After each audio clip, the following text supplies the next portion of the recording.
الحمد لله نحمده ونستعينه ونستغفره ونؤمن به ونتوكل عليه ونعوذ بالله من شرور أنفسنا ومن سيئات أعمالنا من يهده الله فلا مضل له ومن يضلل فلا هادي له ونشهد أن لا إله إلا الله وحده لا شريك له ونشهد أن سيدنا ومولانا محمدا عبده ورسوله أما بعد فأعوذ بالله من الشيطان الرجيم بسم الله الرحمن الرحيم لقد كان لكم في رسول الله أسوة حسنة لمن كان يرجو الله واليوم الآخر وذكر الله كثيرا عن علي رضي الله عنه قال قال رسول الله صلى الله عليه وسلم من أحيا سنة من سنتي أميتت بعدي فقد أحبني ومن أحبني كان معي وفي رواية كان معي في الجنة عن أبي هريرة رضي الله تعالى عنه قال قال رسول الله صلى الله عليه وسلم من تمسك بسنتي عند فساد أمتي فله أجر 100 شهيد عن العرباض بن سارية رضي الله عنه قال قال رسول الله صلى الله عليه وسلم فإنه من يعش منكم بعدي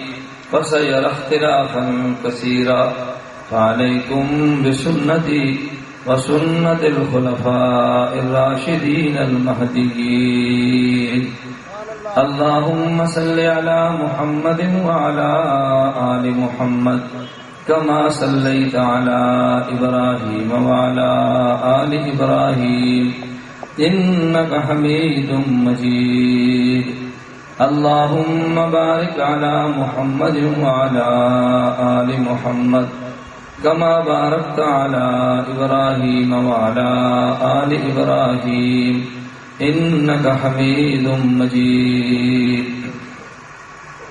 میرے نہایت واجب احترام بزرگوں، اہل سنت والجماعت سے تعلق رکھنے والے وجود مسلمان نوجوان دوستوں اور بھائیوں، آپ حضرات نے اشتہارات کے ذریعے پڑھا ہماری آج کی کانفرنس کا عنوان ہے اہل سنت کانفرنس۔ میں سنت کے حوالے سے آپ حضرات کے سامنے اپنی گزارشات عرض کروں گا، اس لیے کہ ہم خود کو اہل سنت والجماعت کہتے ہیں اور اہل سنت والجماعت کو ناجی فرقہ سمجھتے ہیں اور اہل سنت والجماعت کے مسلک پر چلنے کو عین عبادت تصور کرتے ہیں۔ ہمارا حق بنتا ہے کہ ہم پہلے سنت کا معنی سمجھیں اور اس کے بعد سنت کی اہمیت سمجھیں، سنت پر عمل کرنے کے فضائل سمجھیں، تو پھر آپ خود محسوس فرمائیں گے کہ ہم نے اپنا نام اہل سنت والجماعت کی تجویز کیوں کیا۔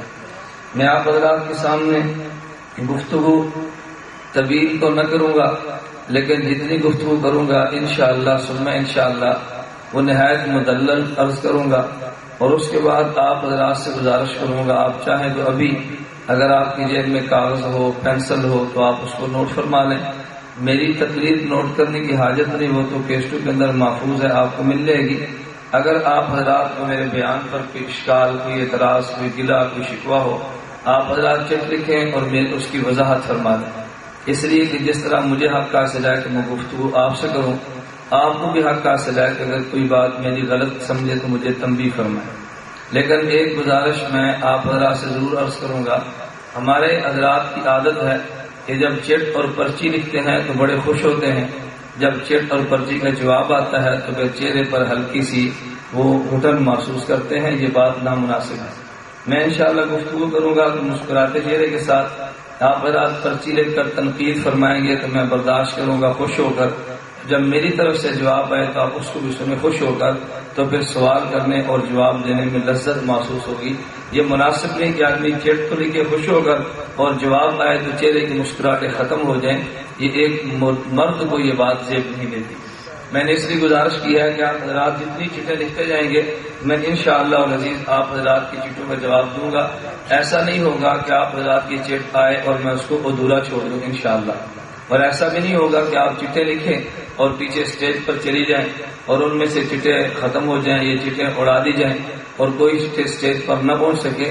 میں اکثر احباب سے گزارش کیا کرتا ہوں کہ میری عادت یہ ہے کہ جو چٹ آئے سیدھی سامنے ہے میں آپ کے سامنے کھولوں گا اور کھول کر آپ کو جواب دوں گا۔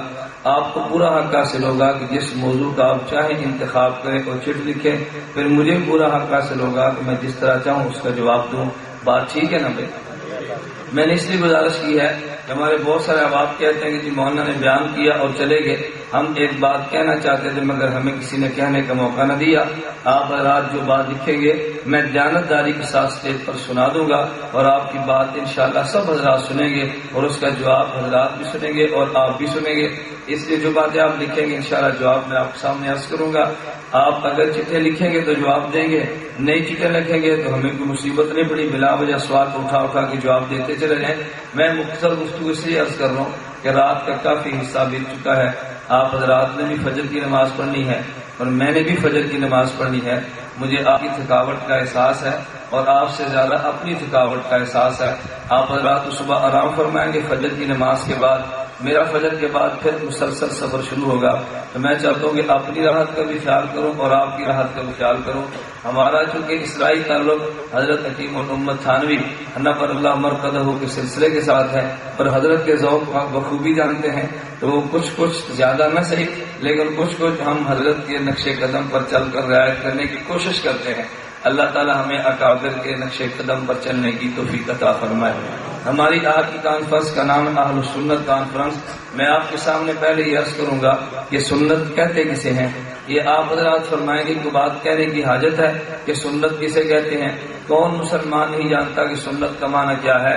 اصل بات یہ ہے کہ عام آدمی سے پوچھو گے کہ سنت کا معنی کیا تو وہ کہے گا ہر وہ کام جو اللہ کے پیغمبر نے فرمایا سنت ہے، حالانکہ سنت کا معنی یہ نہیں ہے اللہ کے پیغمبر صلی اللہ علیہ وسلم جو کام فرمائے وہ سنت بن جائے، ایسا ہرگز نہیں ہوتا۔ کسی عمل کے سنت بننے کے لیے 3 شرطیں ہیں، اگر وہ 3 شرطیں پائی جائیں تو اللہ کے پیغمبر کا عمل سنت بنتا ہے، اگر ان میں سے کوئی ایک شرط بھی نہ پائی جائے تو اللہ کے پیغمبر صلی اللہ علیہ وسلم کا عمل سنت نہیں بنتا۔ پہلی شرط یہ ہے اللہ کے پیغمبر نے ایک کام کیا ہو اور اس کام کو مسلسل فرمایا ہو۔ اگر نبی ایک کام فرمائیں اور بعد میں اس عمل کو چھوڑ دیں، ایسے عمل کو مسنون نہیں کہتے بلکہ ایسے عمل کو متروک کہتے ہیں۔ مثلا میں ایک عرض کرتا ہوں مثال آپ کے سامنے، خاتم الانبیاء صلی اللہ علیہ وسلم مکہ سے مدینہ منورہ زادہ اللہ شرفا تشریف لائے تو اللہ کے پیغمبر نے 16 یا 17 ماہ بیت المقدس طرف منہ کر کے نماز پڑھی۔ اب دنیا میں کوئی شخص آپ کو ایسا نہیں ملے گا جو یہ کہے کہ بیت المقدس کی طرف منہ کر کے نماز پڑھنا سنت ہے، حالانکہ اللہ کے پیغمبر نے ادا کی ہے لیکن سنت کہنے والا کوئی نہیں، اس لیے کہ خاتم الانبیاء نے اگرچہ نماز پڑھی مگر اس عمل کو نبی نے چھوڑ دیا۔ پہلے نماز بیت المقدس طرف منہ کر کے پڑھی، بعد میں حکم کو چھوڑا اور منہ مبارک کو بیت اللہ کی طرف کیا۔ اب بیت اللہ کی طرف منہ کر کے نماز پڑھنا مسنون عمل ہے اور بیت المقدس طرف منہ کر کے عمل کرنا، یہ نماز پڑھنا یہ متروک عمل ہے۔ تو سنت بننے کے لیے پہلی شرط یہ ہے اللہ کے پیغمبر نے کام فرمایا ہو اور اس کام کو چھوڑا نہ ہو بلکہ نبی نے کام کو مسلسل کیا ہو۔ عمل مسنون بننے کے لیے دوسری شرط یہ ہے اللہ کے پیغمبر نے کام فرمایا ہو اور وہ کام نبی نے عادتاً کیا ہو، عذراً اور ضرورتاً نہ کیا ہو۔ خاتم الانبیاء کے کام 2 قسم کے ہیں، بعض اعمال اللہ کے پیغمبر نے فرمائے وہ نبی کا عذر اور نبی کی ضرورت تھی، اور بعض کام اللہ کے پیغمبر نے فرمائے ہمارے نبی کی مبارک عادت اور مستقل طریقہ تھا۔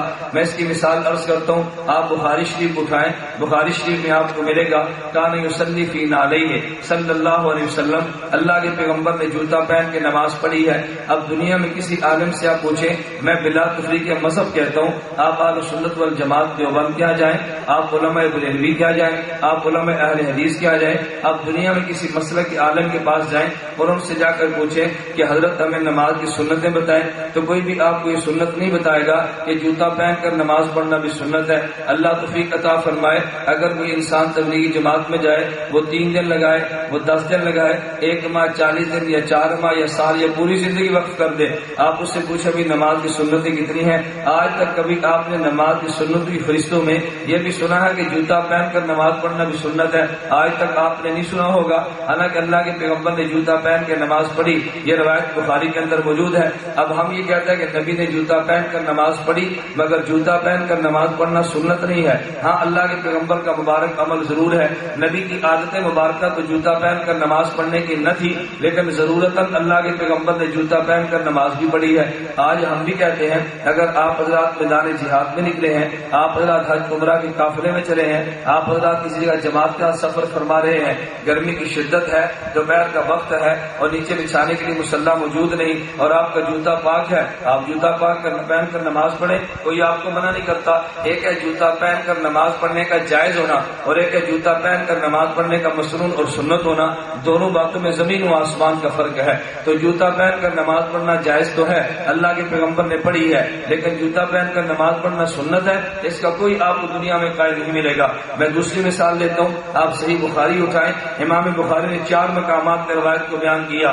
اللہ کے پیغمبر صلی اللہ علیہ وسلم نے فبال قائما، اللہ کے نبی نے کھڑے ہو کر پیشاب کیا۔ اب دیکھیے، آپ ترمذی شریف اٹھا کے دیکھیں، ابو داؤد اٹھا کے دیکھیں، حضرت ام المومنین امی عائشہ رضی اللہ تعالی عنہا، اللہ ان کی قبر پہ کروڑوں رحمت نازل فرمائے، ام المومنین امی عائشہ رضی اللہ تعالیٰ نے فرماتی ہے اگر کوئی انسان تمہیں یہ بتائے کہ ان النبی کان یبول قائما، اللہ کے نبی کھڑے ہو کر پیشاب کرتے تھے، فلا تصدقوہ، ایسے آدمی کو سچا نہ ماننا بلکہ جھوٹا سمجھنا۔ امام بخاری فرماتے ہیں اللہ کے پیغمبر نے کھڑے ہو کر پیشاب کیا۔ امی عائشہ فرماتی ہیں اگر تمہیں کوئی بتائے کہ حضور کھڑے ہو کر پیشاب کرتے تھے، سمجھنا وہ جھوٹ بولتا ہے۔ ہم کہتے ہیں امی عائشہ بھی ٹھیک فرماتی ہیں، حضرت امیر المومنین فی الحدیث امام بخاری بھی ٹھیک فرماتے ہیں۔ امام بخاری کے فرمانے کا مقصد اور ہے، امی عائشہ کے فرمانے کا مقصد اور ہے۔ امی عائشہ فرمانا یہ چاہتی ہیں کہ جو تمہیں یہ بات بتائے کہ اللہ کے نبی کی کھڑے ہو کر پیشاب کرنے کی عادت تھی، یہ جھوٹ بولتا ہے۔ امام بخاری فرماتے ہیں عادت تو نہ تھی، لیکن اللہ کے پیغمبر نے کھڑے ہو کر پیشاب کیا ہے، یہ نبی کا عذر تھا۔ اب عذر کئی بھی ہو سکتے ہیں، ان میں ایک عذر یہ بھی ہو سکتا ہے اللہ کے پیغمبر کے ٹانگ میں تکلیف ہوگی، نبی بیٹھ نہ سکتے ہوں گے، کھڑے ہو کر پیشاب کیا۔ عذر یہ بھی ہو سکتا ہے جیسے بخاری کے الفاظ آتا صباتا قوم فبال قائما، حضور کوڑی پہ تشریف لے گئے، اگر وہاں بیٹھ کر پیشاب فرماتے تو ٹانگوں پر یہ کپڑے پہ چھینٹیں پڑتی، تو نبی نے کھڑے ہو کر پیشاب کیا۔ اب پیغمبر کو عذر اور ضرورت تھی نا، ہم کہتے ہیں کھڑے ہو کر پیشاب کرنا یہ اللہ کے پیغمبر سے ثابت ہے، لیکن دنیا میں کوئی انسان آپ کو نہیں ملے گا جو یہ بات کہتا ہو کھڑے ہو کر پیشاب کرنا سنت ہے۔ میں یہ بات یہ کہنا چاہتا ہوں، کسی کام کا اللہ کے پیغمبر کا ضرورت کرنا اور بات ہے اور اللہ کے پیغمبر کا عادتاً کرنا اور بات ہے۔ سنت وہ عمل بنے گا جو نبی نے عادتاً فرمایا ہو، اگر عذر اور ضرورتاً فرمایا ایسا عمل پیغمبر کا سنت نہیں بنا کرتا۔ میں ایک اور تیسری شرط یہ ہے اللہ کے پیغمبر نے کام فرمایا ہو لیکن امت کے لیے کیا ہو۔ اگر اللہ کے نبی نے کام کیا لیکن امت کے لیے نہیں کیا بلکہ وہ کام پیغمبر کے ساتھ خاص ہے، ایسا عمل بھی سنت نہیں بنتا۔ اس کی مثال ملاحظہ فرمائیں، آپ حضرات نے پڑھا ہوگا کہ اللہ کے پیغمبر صلی اللہ علیہ وسلم نے 11 نکاح کیے۔ جب حضور دنیا سے گئے تو پیغمبر کے حرم میں 9 بیویاں تھیں، 2 بیویوں کا انتقال ہو چکا تھا، تو نبی نے بیک وقت 9 ازواج مطہرات سے نکاح کیے۔ اب اگر کوئی آپ سے پوچھے بھائی کتنی بیویوں سے نکاح کرنا سنت ہے، تو کوئی آدمی بھی یہ بات نہیں کہتا کہ 9 عورتوں سے بیک وقت نکاح کرنا سنت ہے، حالانکہ پیغمبر نے 9 عورتوں سے بیک وقت نکاح کیا۔ ہم یہ بات کہتے ہیں کہ عام امتی کے لیے 4 عورتوں سے نکاح کرنا تو ٹھیک ہے، لیکن 5 عورتوں کو بیک وقت نکاح میں لانا حرام اور ناجائز ہے۔ اگر کوئی آدمی آپ سے پوچھے کہ تم نے کلمہ پیغمبر کا پڑھا، اللہ پیغمبر کی سنت پہ عمل کرنے کا حکم دیتے ہیں، نبی نے 9 بیک وقت کیے، تم کیوں نہیں کرتے؟ ہم کہتے ہیں 9 بیویاں بیک وقت نکاح میں رکھنا یہ پیغمبر کے ساتھ خاص ہے، امت کے لیے جائز نہیں ہے۔ کام نبی نے کیا مگر سنت نہیں بنتا۔ میں ایک اور بات کہنا چاہتا ہوں، کبھی کبھی پیغمبر ایسا کام کرتے ہیں جو امت کے لیے ممکن بھی نہیں ہوتا۔ جائز خاص بھی نبی کے ساتھ ہوتا ہے اور امت کے لیے ممکن بھی نہیں ہوتا. آپ کو بھی کون سا عمل ہے؟ مثلا اللہ کے پیغمبر ایک رات کے تھوڑے سے حصے میں حضور مکہ سے مدینہ، مدینہ سے پیغمبر بیت الحم سے پیغمبر صلی اللہ علیہ وسلم طور سینا، بیت المقدس آسمان اول اور اوپر گئے. نبی 1 منٹ یا 2 منٹ ایک رات کے حصے میں اتنا لمبا سفر کر کے واپس آئے. لیکن آپ نے سنا کہ کوئی انسان یہ بات کہتا ہو کہ معراج کا سفر کرنا سنت ہے؟ معراج کا سفر نبی نے کیا ہے مگر معراج کا سفر امت کے لیے سنت نہیں ہے. تو میں نے آپ کے سامنے بات عرض کی ہے، اللہ کرے یہ بات آپ کے ذہن میں پختہ ہو جائے اور بات یاد ہو جائے کہ اللہ کے پیغمبر کے کسی بھی عمل کے سنت بننے کے لیے 3 شرطیں ہیں. پہلی شرط یہ ہے کہ نبی نے کام مسلسل کیا ہو، کام کر کے چھوڑ نہ دیا ہو. نمبر 2، اللہ کے پیغمبر کے عمل کے سنت ہونے کے لیے دوسری شرط یہ ہے کہ نبی نے کام عادتاً فرمایا ہو، ضرورتاً عذراً نہ فرمایا ہو. تیسری شرط یہ ہے کہ وہ کام نبی کے ساتھ خاص نہ ہو بلکہ امت کے لیے کرنا جائز ہو. جب یہ 3 شرطیں پائی جائیں تو عمل مسنون بنتا ہے. اچھا، آپ حضرات کے ذہن میں ایک بات آئے گی کہ کام اللہ کے نبی نے کیا لیکن وہ کام مسنون نہیں بنتا، تو بنتا کیا ہے؟ میرے دوستو ذہن نشین فرما لیجیے، اللہ کے پیغمبر کے عمل 2 قسم کے ہیں. بعض عمل وہ ہیں جو عمل محمدی ہیں اور بعض عمل وہ جو عمل مسنون ہے. اگر نبی نے کام کیا اور چھوڑ دیا یہ عمل محمدی ہوگا، عمل مسنون نہیں ہوگا. اللہ کے پیغمبر نے کام فرمایا، عادت نہ تھی، ضرورت تھی، یہ عمل مسنون نہیں، عمل محمدی ہوگا. اللہ کے پیغمبر نے کام کیا جو نبی کے ساتھ خاص تھا، یہ عمل محمدی ہوگا، عمل مسنون نہیں ہوگا. ہم چونکہ اہل سنت والجماعت ہیں اس لیے ہم مسنون نماز کی دعوت دیتے ہیں، محمدی نماز کی دعوت نہیں دیتے. ہم چونکہ اہل سنت والجماعت ہیں ہم نکاح مسنون کی دعوت دیتے ہیں، نکاح محمدی کی دعوت نہیں دیتے. یہی وجہ ہے ہم یہ بات کہتے ہیں کہ جو انسان اہل سنت والجماعت ہوگا وہ مسنون عمل کی دعوت دے گا اور دوسرا محمدی عمل کی دعوت دے گا. کبھی ہمارے حضرات کو بات سمجھ میں نہیں آتی، کیا یہ کام محمد نے نہیں کیا صلی اللہ علیہ وسلم؟ میرے دوستو بات ذہن نشین فرما لو، ایک کام وہ ہوگا جو محمد بن عبداللہ نے کیا، ایک کام وہ ہوگا جو محمد رسول اللہ نے کیا. جو کام محمد بن عبداللہ نے کیا یہ کام محمدی ہوگا، جو کام محمد بن رسول اللہ نے کیا یہ کام مسنون ہوگا. محمدی ہونا اور بات ہے، مسنون ہونا اور بات ہے. ہمیں کلمہ محمد بن عبداللہ کا نہیں محمد رسول اللہ کا پڑا ہے. آپ کو یہ دونوں میں فرق کیا ہے؟ اللہ کے نبی مکہ میں پیدا ہوئے، پیغمبر آمنہ کے گھر آئے، پیغمبر عبداللہ کے گھر آئے. نبی 40 سال تک مکہ کی سرزمین پہ زندہ رہے. یہ محمد بن عبداللہ تھے. 40 سال کے بعد حضور پہ جبریل آئے اور حضور نے اعلان کیا قولوا لا الہ الا اللہ تفلحوا. پیغمبر نے نبوت کا اعلان کیا. جب تک اعلان نبوت نہیں تھا وہ محمد بن عبداللہ تھا، جب اعلان نبوت ہوا وہ محمد الرسول اللہ ہوا. ہم نے کلمہ محمد بن عبداللہ کا نہیں محمد الرسول اللہ کا پڑھا ہے. جو کام محمد بن عبداللہ نے کیا وہ کام محمدی ہوگا، جو محمد الرسول اللہ نے کیا وہ کام مسنون ہوگا. ہم عمل مسنون کی دعوت دیتے ہیں، عمل محمدی کی دعوت نہیں دیتے. نعرہ تکبیر، سر بلند، سر بلند، اہل سنت والجماعت. میری بات آپ کے ذہن میں آئی؟ یہ سنت اور عمل محمدی میں فرق ہے. یہ باریک فرق لوگ سمجھتے نہیں تو لوگوں کو اشکال یہ پیدا ہوتا ہے، ارے تم کیسے لوگ ہو کہ تم عمل مسنون کہتے ہو محمدی کیوں نہیں کہتے؟ میرے دوست اگلی بات ذہن نشین فرما لے. ایک عمل تو وہ جس کو میں نے مسنون کہا وہ عمل ہے پیغمبر کا، اس کے مسنون ہونے کے لیے میں نے 3 شرطیں عرض کی ہیں. ایک بات اور بھی ذہن نشین فرما لے، ممکن ہے آپ کے اوپر ایک اور سوال آ جائے، دیکھیں بھائی تم مسلمان ہو، تم حنفی ہو، تم سنی ہو، تم جمعے کے دن اذانیں کتنی دیتے ہو؟ ہم کہیں کہ جمعے کے دن اذان تو 2 دیتے ہیں. کوئی شخص کہہ دے گا کہ نبی نے 2 اذان، نبی نے 1 اذان دی ہے، تم نے 2 اذان دی، دونوں کو سنت کیسے کہہ دیا؟ اگر کوئی تم سے پوچھے کہ تم رمضان المبارک کے مہینے